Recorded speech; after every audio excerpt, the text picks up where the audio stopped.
Fantastic Four hits theaters this weekend, and it marks the beginning of Phase 6 of the MCU. From Iron Man to Daredevil Born Again, Infinity War to Deadpool and Wolverine. Today I want to rank all of the main canon MCU movies and TV shows. My list is ever changing. I would love to hear your list in the comments down below, but let's get into it. As always, the tiers we have today are bad, meh, good, great, and best of the best. Starting off the list, we have Iron Man 1. This one is going to go in great for me. I think this is not only a phenomenal start to the MCU, but as the MCU has progressed and we've gotten a lot more not only origin stories but now team origin stories with things like Fantastic Four and Thunderbolts, I think Iron Man still stands out in the crowd as being such a phenomenal start to a new character that is so essential to this universe. And then we have the Incredible Hulk. This one is going to go in bad for me. I just really don't like this movie. I haven't really liked it since it originally came out. I've tried to rewatch it multiple times, but it's really just not for me, and I think it's as simple as that.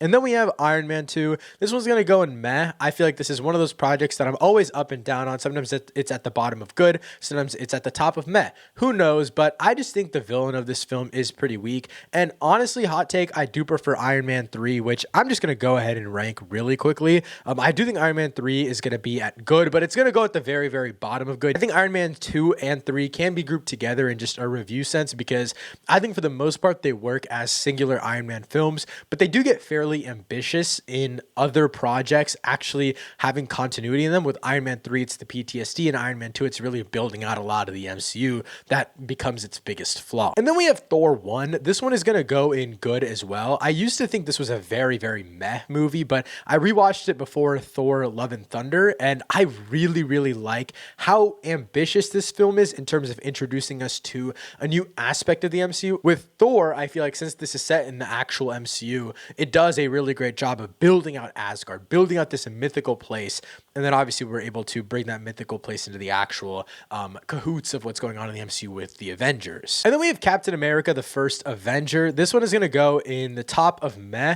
I remember last summer when I did this ranking, I actually had this in good, and I had recently rewatched First Avenger and Iron Man 2 before Deadpool and Wolverine came out, and I still really like those movies, but they do just feel like very, very basic origin movies. And over the last year, I've also rewatched a couple of other MCU origin films, as I mentioned when talking about Iron Man, and I just feel like those origin movies do the origin itself a lot better and a little bit more interesting. And then we have the Avengers. This one is going to be the first film that hits best of best. I think this is genuinely one of the best comic book films of all time, and I think it's the first really unique team-up film that I had ever seen. I mean, I always watched like Fantastic Four or Rise of the Silver Surfer. I'm talking about like the early 2000s films or other like X-Men films and stuff like that, but none of them really hit the stride that the Avengers did. And it wasn't really even because I had seen the origin movies a million times before, or I was so invested in all of the MCU lore building that they were doing, because this was actually my first superhero movie in theaters. And so it wasn't like I was a huge fan of all of the comic book stuff and all that kind of stuff, but I mentioned every single video, the Captain America Nerf shield and the Iron Man toy blaster and stuff like that. This is the movie that I have nostalgia for in the MCU. It's this singular one actually. And it'll always be in the best for me. And I rewatched this movie a million times a year. Absolutely love it. And then we have Thor: The Dark World. This one is going to go in bad for me, and I've tried to rewatch this one a bunch of times, but gotten through it a couple, but I still don't think it's a good movie by any means. And then we have Captain America Winter Soldier. This one's gonna go in best of the best. This will go a little bit towards the end of best of the best, but I don't think it's necessarily teetering the line between great and best of the best. This movie is so perfectly flowing. I don't know if that sentence was proper grammar, but it just is so smooth, from the opening fight sequence to all the stuff in Washington to the, I guess, global kind of chase that's going on here. I really do like all of the elements, and this kind of feels like Iron Man 2 without all of the like MCU stuff weighing it down. Like instead of weighing it down with all of the shield and governmental and political ideas, that's actually what makes this movie so amazing in my opinion. And so I think it takes the core ideas of Captain America, makes him politically very, very strong and anti-government, and I think that's what works so well about this character and this evolution of him being a pawn of the US government and then finally rebelling against them. And then we have Guardians of the Galaxy. This was going to go in best of the best. I am going to go right above Winter Soldier. I do think that on a good day, if I rewatched The Winter Soldier, it could be above. But I recently rewatched Guardians of the Galaxy Volume 3 and Guardians of the Galaxy. And we'll talk about Volume 3 a little bit later in this video. But I genuinely just think both of these films are absolutely phenomenal. Speaking of Guardians 1, I do think it's a little less rewatchable than the third Guardians film. And I also do think that the final act of this film does diminish it a little bit. I don't think the dance battle stuff sucks. Like, I think it's really fun. But you just see how James Gunn has evolved over the years. I feel like I've only mentioned negative things about this movie. It's absolutely amazing. It's one of the best comic book films of all time. One of the best ensembles. One of the best looking comic book films as well. And I also just think, since it focuses a lot less on action and more so character building, it's just insanely an emotional hit. I write, like, every single moment is just absolutely amazing. Anyways, Age of Ultron. This one is going to go in good for me. I will probably put it above Thor, though. I do think this is underrated in the MCU just because, yes, it's the worst Avengers film, but I don't think that's a bad thing because the bar is just so high. I think the conflict between Tony and Cap here is absolutely amazing. This does feel like an Iron Man 4, in my opinion, just like Captain America Civil War feels like an Avengers film. I don't think that's necessarily a bad thing, though, and I think this also has the best political commentary of any of the Avengers series. And then as Ant-Man, this one is going to go in great for me, above Iron Man. I think this is arguably the best origin film in the entire MCU. I understand it is very, very simple, and it does follow the villain is just an alternate version of the hero storyline, like all of the origin stories do, other than, I'd say, Homecoming, but that's not even really an origin story. And then as Captain America Civil War, this one is going to go at the very top of best of the best. I don't think it'll stay at number 1, but it is definitely in my top 3 MCU films, and the list gets switched around. This is just an amazing film all around. I think from all of the tension to all of the character moments to the action itself, this is where the MCU, in my opinion, takes a real turning point with all of its character work. And then we have Doctor Strange. I am going to put this at the very top of great, but at one point I will say I definitely thought this was in the best of the best. Okay, maybe this is the best origin story in the MCU. My biggest debacle between Doctor Strange and Ant-Man is just Doctor Strange introduces us to a whole different side of the MCU. The magic has just never really been used in the MCU up to the point of Doctor Strange coming out. And yeah, I think this is just a phenomenal origin film and really just throws us into a different plane that the MCU has never really touched before to this point. And then we have Guardians of the Galaxy Volume 2. This one is going to go at the top of great, in my opinion. Actually, I'll put it in the middle of great. I do think it's better than Iron Man, but I just think this is the weakest of the Guardians films, even though I think the final act of Guardians 1 is a little underwhelming. I just think the pacing of Guardians 2 doesn't really work as well. I think a lot of stuff with Peter's dad is interesting, and the whole arc with Yondu is really interesting as well, but I just think splitting up the team wasn't the best idea. Makes the second act to drag a little bit. And I understand Quill has to be with his dad and Rocket has to be on a different thing to create 2 different emotional arcs. But I do think by the end it comes together really well. I just really wish the team was together for more of the film. And then we have a Spider-Man Homecoming. This one is going to go in great, probably near the top of great. I think it's, again, top 3, top 4 origin stories in the MCU. I didn't really like this film when it originally came out, and I have a bunch of videos on the channel from like 4 or 5 years ago when I used to make videos shitting on Spider-Man Homecoming. And I don't like that the overall arc of Spider-Man in the MCU is just reverted him back to the beginning of Spider-Man, but I think for what this movie is worth, it's easily the best MCU Spider-Man film. And then we have Thor Ragnarok. This one is going to go at the very top of great. I think this is kind of where I'll cap off the great tier on the top end. I don't think it fits in best of the best. It is one of my favorite MCU movies in general, but as I've gotten older, I found this movie to be a little bit less and less funny. And I also just think a lot of the prisoner stuff and breaking Hulk out, it is fun, but I just don't think the ensemble works as well as the best of the best tier does. And then we have Black Panther. This one is going to go in the bottom of great, in my opinion. I just don't really like the whole like Lion King storyline done over and over again. But I think the set designs, the acting, the score, every technical element, I think Michael B. Jordan and Chadwick Boseman across from one another, it is just absolutely amazing to see. I think every supporting performance is also awesome. I think the world building especially is great, but I think through all of these amazing things is just such a basic storyline.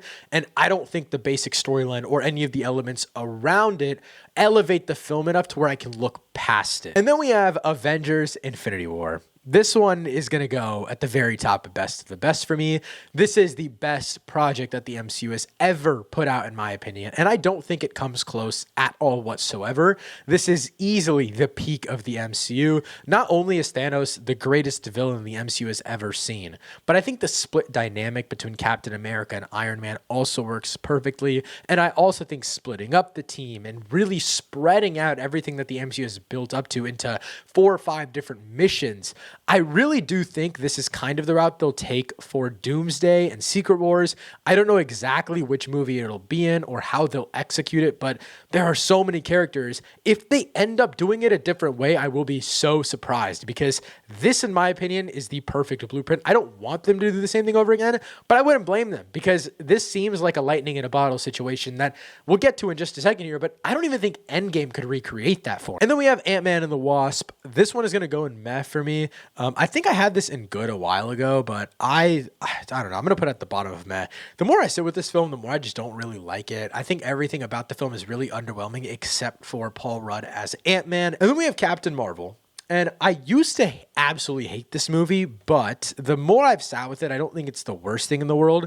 I'm going to put it at the top of meh, but I think the personal stuff with Carol only really takes us so far.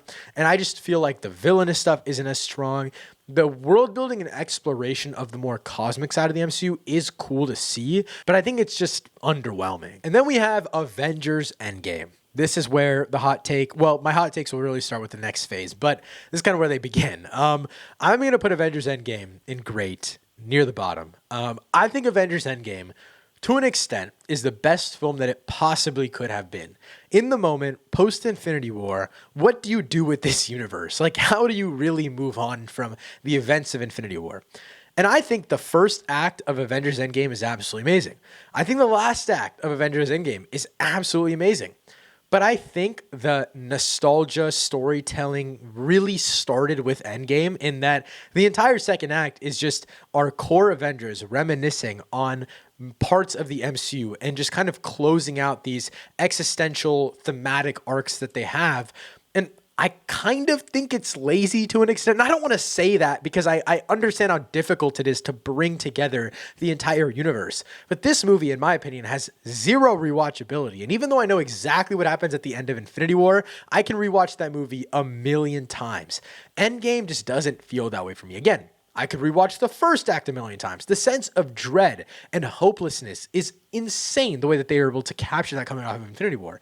The third act is absolutely amazing. The Holy Trinity just fighting the biggest bad we've ever had in the MCU works perfectly. But again, that second act to me, and again, this is almost a 3-hour film, second act to me does just feel a little bit underwhelming. Next up, we have Spider-Man Far From Home. This one is going to go in meh, at the very bottom of it, actually. I think I used to put this at the top of meh, teetering good and meh, but I've just been so cynical towards the MCU Spider-Man recently.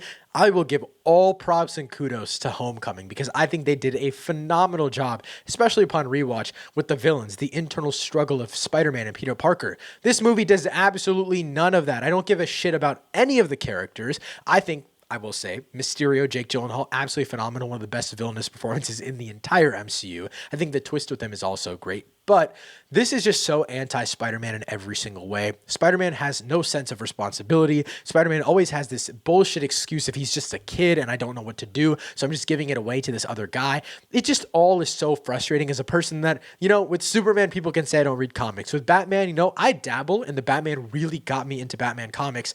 I've always loved Spider-Man, whether it's movies, comics, TV shows, the animated series. I love everything about Spider-Man, and this is just so anti-Spider-Man in my opinion. I can't stand it. I don't know what it is. I hope one day I can rewatch it in 2 or 3 years and have a re-reckoning with it like I did with Spider-Man Homecoming after a couple years when I rewatched it. But I don't like this one. I am debating what I'm supposed to do with these TV shows, because it is kind of hard to rank them. I have made the executive decision to rank the shows on their own tier, just because I don't really know how to compare them. I know on last year's tier list, I did put them in with the movies, but right now I just don't really know how to compare them, especially with the newer MC movies and how many shows there are. So I'm going to do an individual ranking of all of them. We'll start with WandaVision, obviously number 1, and then I will kind of just go through and then talk about them. Falcon Winter Soldier, I do think is below WandaVision. Loki season 1, I do think is above WandaVision. So yeah, talking about these 3 shows, our first batch of MCU shows. With WandaVision, I really, really enjoyed this, but I do think the finale was just so flat. It did not work at all whatsoever. And it's not that I had super high expectations. It just doesn't really deliver on all of the interesting things that it brought up in the series. I don't think that Agatha is a very compelling villain, and I didn't really like her own show either. I think the White Vision character was also really, really interesting, but they are genuinely just bringing up so many cool and interesting plot points with the Wanda and Vision characters in the final 3 episodes where we know we're just not going to get more of them, and so inherently you're going to be disappointed. Falcon and the Winter Soldier, I also really like. I think it's much better after watching Captain America Brave New World and Thunderbolts, seeing where these characters end up, but it also just suffers from the same pacing problem of, I think within each episode, there just isn't enough meat on the bones with the character writing. I think the terrorist group, I forget what they're called, the Hand or something like that, I think they're interesting, but they feel a little bit shoehorned in, and they kind of become the big bad aspect, whereas I feel like the John Walker stuff was way more compelling. And then with Loki season 1, I'll talk more about Loki when I get to season 2, but I genuinely just think season 1 is a brilliant start to the series. I think all of the individual Loki stuff feels more character study like, and I always found that aspect of Loki more interesting rather than him just being the annoying, clever, bad guy, you know? And I think this show really works post Endgame because of how much influence he had in the rest of the MCU. And it's really interesting because I think season 2 of Loki flourishes in ways that just aren't even present in season 1, and it really shows that they did have a need for a second season, in my opinion. And then we get to Black Widow. This one is going to go in meh, in my opinion. I am going to put it near the top of meh. Okay, maybe I was hating a little too hard. I'm going to move Far From Home a little higher. I'm going to move Far From Home under Black Widow. That was like insane hating. I'll leave it there. But yeah, I really like Black Widow. I really, really love Yelena's introduction here, and I think Yelena is one of the most interesting characters in the entire MCU, especially post Thunderbolts, but even pre Thunderbolts. I thought their dynamic was really, really cool. I think Natasha as a character was just kind of uninteresting to me after Endgame because obviously she died. I don't really care about her story. This movie should have been made a long, long time ago. And then we have What If Season 1. This one's going to go at the bottom of TV shows ranked. I just don't think that this is really interesting, and I feel like all of the What If concepts have been so underwhelming. And then we have Shang Chi. I'm going to put Shang-Chi right above Black Panther in great. Now, I haven't rewatched Shang-Chi in a minute, but I do remember loving the final act and the evolution of how this movie just proceeded with its storyline. I think the villain is absolutely awesome. And again, this is one of the situations where, yes, it is kind of just a copycat hero and villain type of story, but I think it being his father is so, so cool. And I think overall the world building of it is also really interesting. And I think that's why it just slightly goes over Black Panther, in my opinion, is because I think the world building and the characters themselves are a little bit more intriguing, and it evolves to something so insane by the end that it just becomes a new mystical part of the MCU that we didn't really see before. Next up, we have Eternals. You guys are going to get so mad at me about this one. I'm going to put Eternals above Ant-Man. I genuinely think Eternals is such an awesome movie. I don't think it's perfect by any means, but it easily fits in the great category for me. Now, yes, I think there is way too much going on in this film, but I think the idea of humanity versus being human and the idea of this existential plan and fate and these aliens, these creatures that humans can't quite comprehend, being the creators and the deciders for all, it feels Galactus in a sense to me, and I never really thought of that until watching Fantastic Four 2025 for the first time.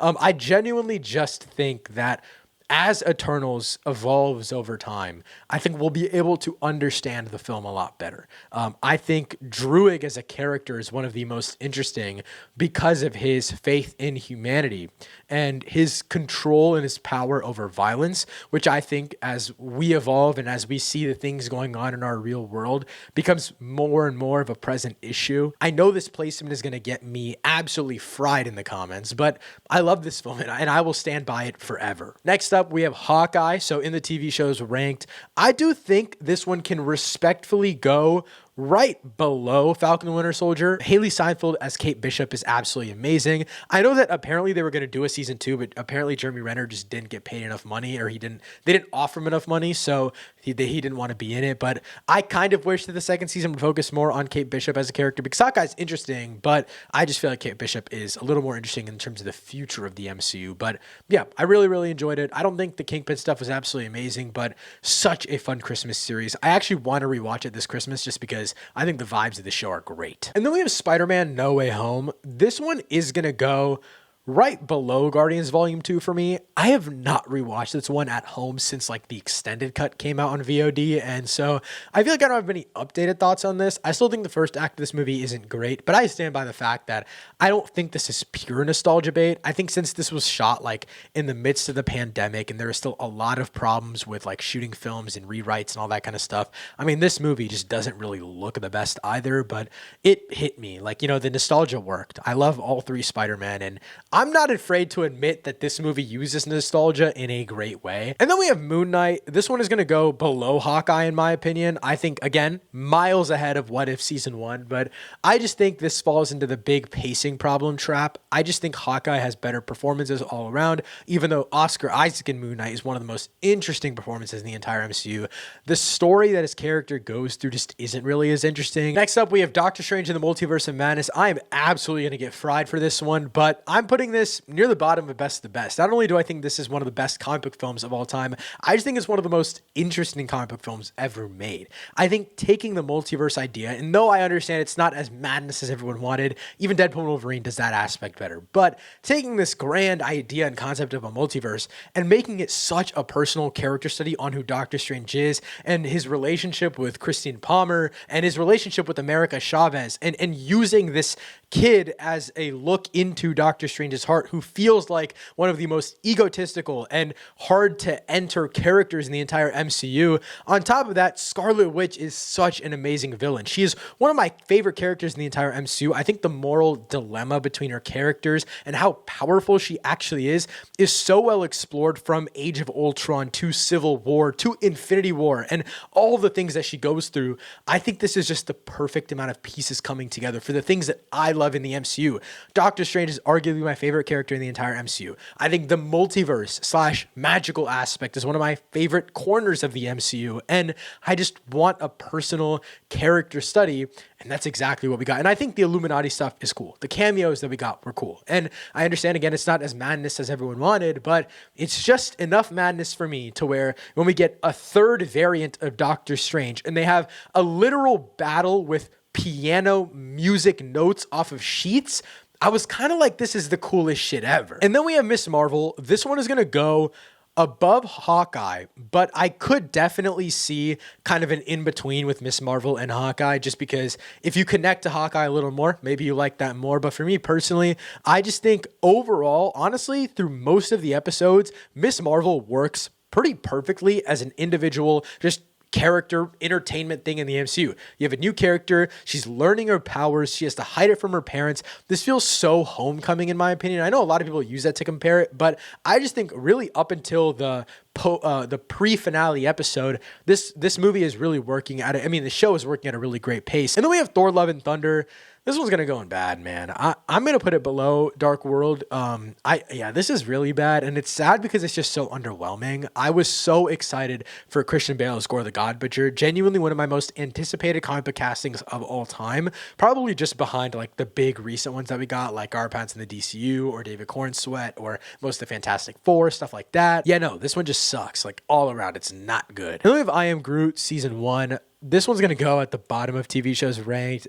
I didn't really like. It's cute and like you might put it on for your kids, but I don't have kids, so I really have no purpose for this. And then we have She-Hulk. I'm gonna put this hot take above Moon Knight. I feel like I used to put this below Moon Knight, but I don't know. I think it's a really fun series. I don't think the CGI is perfect, and I don't think all of the thematic ideas hit 100%, and I think the finale was a little bit crazy, but I think all the stuff with Daredevil works well. I think the anthology idea in the first half of the show also works really interestingly. I don't know. I had a fun time with this. I don't really care what anyone says. I liked it. Werewolf at Night is next up. I don't really know how to compare this one. I'm going to put it above Falcon the Winter Soldier. I'm going to keep it in the TV shows ranked, even though it's shorter than most of the TV shows runtime-wise, but it's also shorter than most of the shows. I mean, most of the movies. So I don't know. I think Werewolf by Night is interesting on a filmmaking level, and I just hope that we get more unique stories like this, even if they don't necessarily connect to the greater MCU. Next up, we have Black Panther Wakanda Forever. This one is going to go in good for me. I'll probably put it right below Age of Ultron. The only reason I wouldn't put it at the top of good like I did last year is just because I think with time I've not necessarily liked the movie less and less, but I've been drawn less to it. If I was to pick which one I want to rewatch, it's Age of Ultron. I think not only is Wakanda Forever just drag a little bit too long, but it's also just so emotionally taxing. I just don't think I could rewatch it very often. But nevertheless, I think most of this movie is working on the same, if not a better level than the original Black Panther. I just feel like most of the world building isn't as interesting. I think Shuri is a great lead. I think Angela Bassett, and not only her performance, but like the visceral story carrying that she does here is so insane. I think Namor is a little bit of a weak villain, and I wish the Atlantis aspect of this film was explored a little bit more. Next up, we have the Guardians of the Galaxy Holiday Special. I'm going to put this in TV shows, and I'm going to put this right above Miss Marvel. I just think I like the Guardians so much, and even though this isn't focused on all of the Guardians, it's mostly just Drax and Mantis, I just have a lot of fun with this, and I do think I will rewatch this winter. And then we have Ant-Man and the Wasp Quantumania. This one is going to go in meh for me as well, right above Ant-Man and the Wasp. I don't know where I had this last year, but I've tried rewatching this movie. And again, I was so excited for it. And I think originally I gave it like a 7 out of 10, eventually bumped it down to a 6.5, eventually bumped it down to a 6. And I think honestly, if I rewatched it, I could probably bump it down to a 5.5. This is not a very good movie. And I think with time, I've just liked it less and less. I was so excited for Kang. And I just think looking back on the era of the MCU from 2021, I mean, not just the MCU, DC, EU/DCU, Quantumania is one of the films where I was like, damn, what are we doing here? Just, it doesn't really work on any aspect. And especially in this one, the second act drags so long. But I will say, I do think the final act is at least enjoyable. The final fight between Kang and Ant-Man is really cool to me. Next up, we have Guardians of the Galaxy Volume 3. This one is going to go at the very top of great for me. I just recently rewatched this one, and I don't necessarily know if I'm going to be like, straight up, this is better than Thor Ragnarok, but I kind of put off rewatching this one because I realized how much of an emotional wreck it made me the first time. And it starts off with Rocket singing Creep. And I totally forgot that even happened. And I started tearing up and I was like, fuck, maybe I should turn this off. I should not be watching this right now. And as the film goes on, my biggest problem with it, and honestly, if it wasn't for this, I think it would easily be in the best of the best, though I do think it is one of the most interesting and timely comic book films of all time. It's just so tonally all over the place, and it's because of the choice to do Rocket's flashbacks throughout the entire film, because they are just so emotionally gutting to watch. And then you cut to some like needle drop Guardians classic moment. And I also will say, after watching Superman, I noticed how many needle drops there are in Guardians films. It's a little bit insane. Like, it is so insane how much music is utilized. And I understand that's a whole character choice within the trilogy, but it's a little crazy to me still. But the action in this film is so much higher in level and ambition than the first two Guardians films. And this is one of the few MCU trilogies, and I'd say this is obviously the best MCU trilogy in my opinion, but this is one of the few MCU trilogies that consistently feels more ambitious as each film gets on. And I really do respect that from James Gunn. This is where I wanted to talk about that run that James Gunn has had really in the 2020s. I mean, you go the Suicide Squad, Guardians of the Galaxy Holiday Special, Peacemaker, and then Guardians 3, and then Superman. And he's also did Creature Commandos, of course. He is just really going hit for hit, bar for bar. I don't want to make this a James Gunn DCU video, but rewatching Guardians just really made me realize that this guy might be the greatest to ever do it. And then we have Secret Invasion. This one's going to go right above What If Season 1 and I Am Groot. This shit sucks. And then we have Loki Season 2.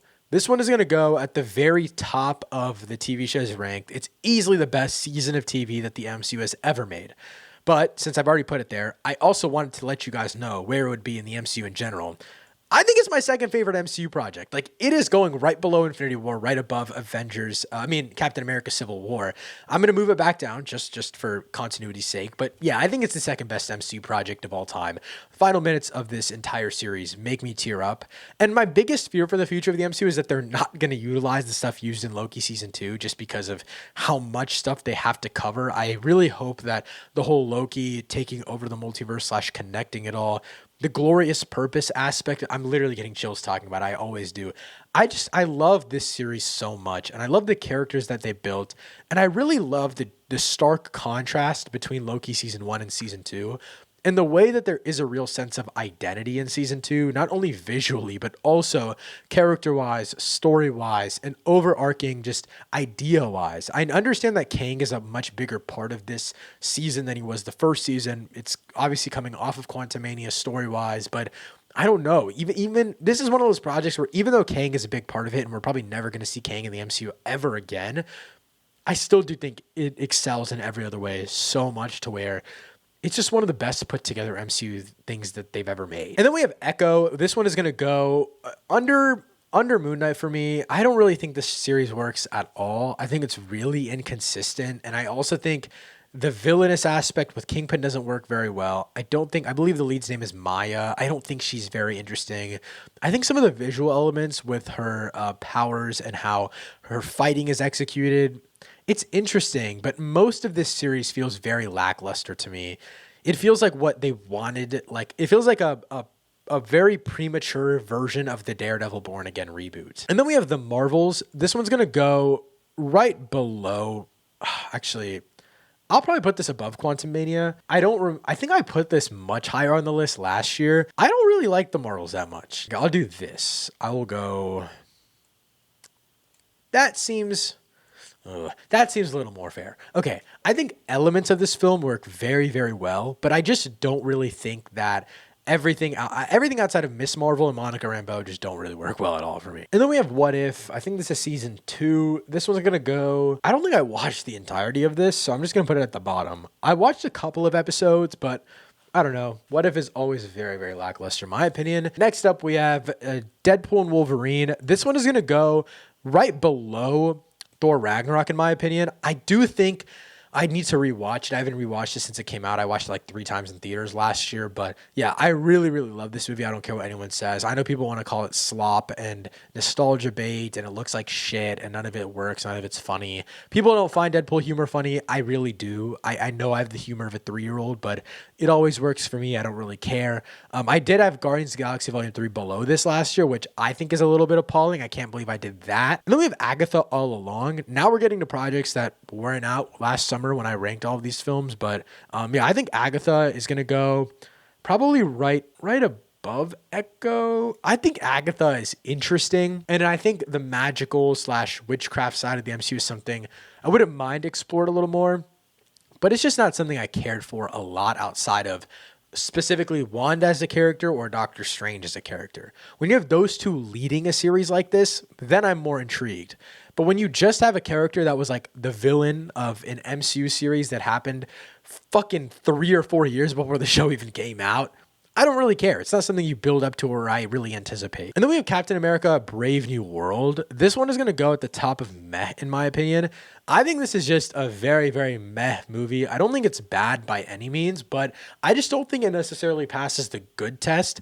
I would say this is like a 6.5, maybe a 7, but it does just feel very chopped up and put together. I think it looks visually fairly interesting, and I think the villainous aspects and how they're sprinkled throughout the film also work, but again, it just doesn't really feel like a very consistent film. And then we have Daredevil Born Again. Now, as a series, I think this is probably the second best MCU series in my opinion. Now, in terms of overall MCU, I would probably put this right below Multiverse of Madness in my opinion, just in terms of like overall projects. If you had Loki season 2 right up here, Daredevil Born Again would go back here. But yeah, Daredevil Born Again, I have a full review out for the entire series, spoiler free and spoiler, but yeah, I absolutely love this series. I think it's the perfect feels like more of a season 3.5 in my opinion, just because of the character work. But yeah, I think season 5 will be much more interesting on a world building level, as they're able to not be a Frankenstein of a series, because obviously they had the stuff with the reshoots and then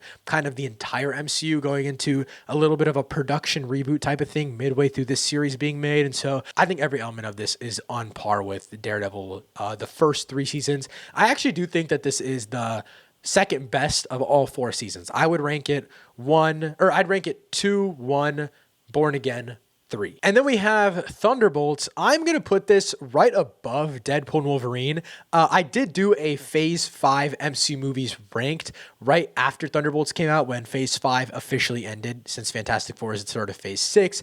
I did put it over Guardians of the Galaxy Volume 3. But again, I just rewatched Volume 3, and I do think Volume 3 works a little bit better. But I think it's also because it has an entire 2 movies before that and Infinity War to kind of lean on. I do think Thunderbolts is such a great film, and by no means is me moving it below Volume 3 trying to diminish how awesome I think this movie is. I think every single character element works. This film isn't trying to be super funny, yet the comedy works very, very well. I think Century and the whole commentary of a government-created superhero / turned villain is really, really interesting. The Void, the practical effects. Thunderbolts is one of those films that feel like it'll define the post-production reboot era of the MCU. It feels like those projects that were really affected by Marvel caring about the filmmaking a little bit more. But finally is the newly released Fantastic Four.